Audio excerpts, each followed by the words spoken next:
সত্যিকার অর্থে এখানে কথা বলতে পারবো না। আমার এক ভাই বলেছিল যে 50 বছর পরে এসেও স্বাধীনতাকে খুঁজছি। আমরা আসলে স্বাধীনতাকে খুঁজছি। আমরা 24-এর আন্দোলনের পরে বলছি আমরা স্বাধীন করেছি। আমরা 71-এ একটা দেশ জন্ম নিল, আমরা এখনো বলি আমরা স্বাধীন করতেছি। একটা দেশ জন্মের পর 53 বছরের যে শোষণ বঞ্চনা এই দেশের মানুষের উপর প্রয়োগ হয়েছে, সেখান থেকে মানুষ এখনো স্বাধীনতাকে খুঁজছে। আমার সেটা মনে হয়, আপনাদেরকেই মনে হয় সেটা সবার ব্যক্তিগত। এখানে আমি দেখেছি প্রায় প্রত্যেকেই বিভিন্ন সংগঠনে নেতৃত্ব দিচ্ছে। যদিও আমি ওইভাবে কোনো সংগঠক না, কিন্তু আমি একজন আইনজীবী, সেই জন্য আমি একজন সোশ্যাল ওয়ার্কার। সেই সোশ্যাল ওয়ার্কার হিসাবে আমি বলতে চাই আমার অবজারভেশন থেকে যে আজকে এই স্বাধীন দেশে আমরা দাঁড়িয়ে স্বাধীনভাবে কথা বলতে পারি না।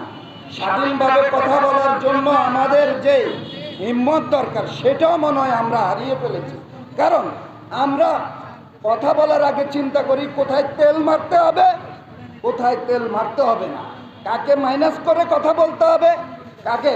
আজকে যদি স্বাধীনতা দিবসে স্বাধীনতা নিয়ে কথা বলতে হয়, আমরা দেখেছি এক পক্ষ বলছে অমুককে মানি না, আরেক পক্ষ বলে অমুককে মানি না, আরেক পক্ষ বলে তুই অমুকের দালাল, তুই অমুকের দালাল। এইটাই এই সাংস্কৃতিক রাজনীতি আমাদের প্রজন্ম দেখে এসেছে। এবং দেখেন আজকে এখানে আমরা এই বাঙালির 700 বছরের ইতিহাস আছে। ব্রিটিশ থেকে আমরা এসেছি, আমরা ভাষার জন্য আন্দোলন করেছি। স্বাধীনতার ইতিহাস বলে লাভ নাই, কারণ আমি যদি আজকে এখান থেকে দাঁড়িয়ে স্বাধীনতার ইতিহাস বলি, আমার দৃষ্টিভঙ্গি থেকে বলি, প্রত্যেকের দৃষ্টিভঙ্গি থেকে যাতে আমাদের দেশের প্রকৃত স্বাধীনতার ইতিহাস কয়জন বলি।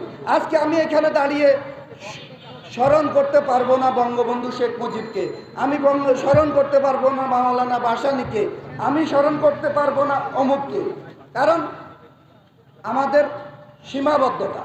আমরা বলি যে আমরা স্বাধীন, কিন্তু আসলে আমরা স্বাধীন না। আমাদের এইখানে আমি আজকে 24-এর আন্দোলনের আগে ফেসবুকে একটা স্ট্যাটাস দিয়ে বলেছিলাম, যেই সরকার ছাত্রদের সেন্টিমেন্ট বুঝে না, যোগে যোগে এই দেশের ইতিহাস লিখেছে ছাত্ররা, সেই ছাত্রদের অনুভূতি বুঝে না, সেই সরকারের ক্ষমতায় থাকার কোনো অধিকার নেই। তার মনে হয় 1 সপ্তাহ পরেই সরকারের পতন হয়। তো সেই পরিস্থিতি আমাকে অনেকে বলেছে এটা তো আপনি সরকারের বিরুদ্ধে রয়েছেন। আমাকে হ্যাঁ, সরকারের বিরুদ্ধে।